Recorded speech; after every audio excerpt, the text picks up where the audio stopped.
Connection with the Shining, the original material, and how did you relate that into this experience? So I had seen The Shining. I'd seen it when I was young. I'd seen it now in research, but I didn't really want to do research because this is a separate entity for me, and I am not. I tried to do. There's a sequence where my character walks up some famous stairs, and I try to embody what has previously been done, but you just shouldn't do it, you know? Never go full crazy. So I really enjoyed the film. I have this love-hate relationship with the horror genre. I love to watch it, so scared. Were there any concerns for you making an extension of such an iconic horror film? Yeah, big time. No, I've often described it as kind of the most terrifying experience of my life.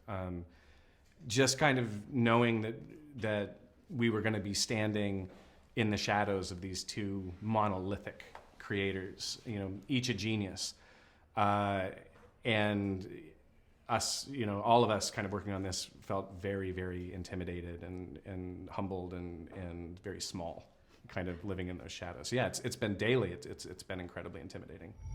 There are themes of returning to where violence occurred and that you always reconnect sort of with violence. There are places like that. Can you kind of talk to me a little bit about how you show that throughout the script and the film, and do you think that that is something that is real for us in everyday life? Oh, absolutely. I think most of the root of all of our fears and all of our insecurities, and often a lot of our traumas comes from our childhoods.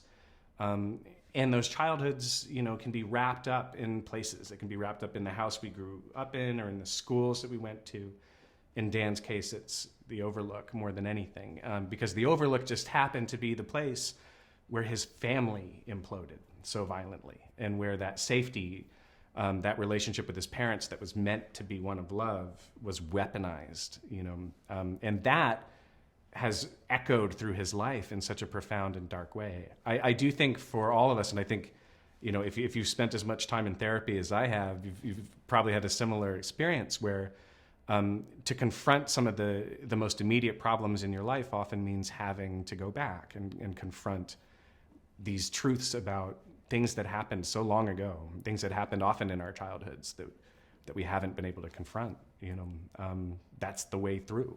The only way into the future is through the past sometimes for us, and I think that's a very powerful idea that Stephen King certainly, you know, had tapped into when he wrote this book in a pretty profound way, I thought. Thank you.